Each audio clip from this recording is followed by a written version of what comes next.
ഞാൻ 2 kg cake ആ snacks എല്ലാം വീഡിയോ ഇട്ടിട്ടുണ്ടായിട്ടില്ലേ, അത് കൊടുത്തിട്ടാണ് ഒരാളെ വിളിക്കുന്നത്. അർജൻറ്റ് വേറൊരു 2 kg സ്ക്വയർ കേക്ക് വേണമെന്നിട്ട്.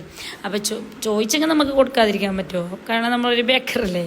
അപ്പോൾ എന്താക്കണോ, നമ്മൾ പെട്ടെന്ന് സംഭവങ്ങളെല്ലാം റെഡിയാക്കിയിട്ട് വെച്ച് കേക്ക് ബേക്കാക്കി അപ്പം തന്നെ ക്രീം വീറ്റാക്കിയിട്ട് എല്ലാം എടുത്തിട്ടുണ്ട്. നമുക്ക് ഫിനിഷിങ് ആക്കാനെല്ലാം ഉണ്ട്. അപ്പോൾ എല്ലാവർക്കും ഉള്ള സംശയമാണ് പെട്ടെന്നെല്ലാം ഓർഡർ കിട്ടിയെങ്കിൽ എങ്ങനെ എടുക്കുന്നത് എങ്ങനെയെന്നല്ലോ. സംഭവം എന്തെന്നില്ലെങ്കിൽ നമ്മളെടുത്ത് സ്റ്റോക്ക് ഉണ്ടാവും സാധനങ്ങളെല്ലാം, ഐറ്റംസ് എല്ലാം. ചിക്കന്, മട്ടന്, ബീഫ് ഈ വക ഐറ്റംസ് മാത്രം ഞാൻ ഫ്രിഡ്ജിൽ സ്റ്റോറാക്കല്ല.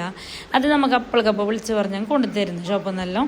ബാക്കിയുള്ള ഐറ്റംസ് അരി കാര്യങ്ങൾ തക്കാളി ഉള്ളി ആ വക ഐറ്റംസ് എല്ലാം ഇല്ലേ, അതെല്ലാം ഞാൻ ഒരു കൂടുതൽ കൊണ്ടുവെക്കും. സാധനം കൊണ്ടുവരുമ്പോൾ തന്നെ നമുക്കൊരിപ്പോൾ ഒരു 25 ആൾ പെട്ടെന്ന് ഓർഡർ ഉണ്ട്, അല്ലെങ്കിൽ ഒരു 50 ആൾ ഓർഡർ ഉണ്ടെങ്കിൽ ഒരു പ്രശ്നമില്ല. നമ്മളടുത്ത് സാധനം സ്റ്റോക്ക് ഉണ്ടാവും. അതിൽ ചിക്കന്, മട്ടന്, ബീഫ് ഇത് മാത്രമാണ് ഞാൻ അപ്പോഴേക്കപ്പോൾ കൊണ്ടുവരലുള്ളത്.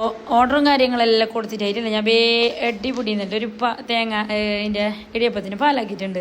കുറച്ച് വെള്ളമായിട്ടുണ്ട്. അന്നൊരു കമൻറ്റിൽ കണ്ടില്ലേ, കുറച്ച് വെള്ളമായിട്ടില്ലേ, വെള്ളയിന് ഇതും വെള്ളയിന് അതും വെള്ളമായി.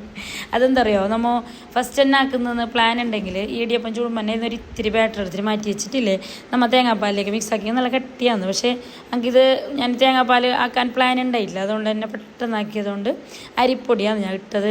അപ്പോൾ ചൂടോടായതുകൊണ്ട് ഇത് കട്ടിയായില്ല, പാൽ കുറച്ച് കഴിയുമ്പോൾ തിക്കാന്നുണ്ട്.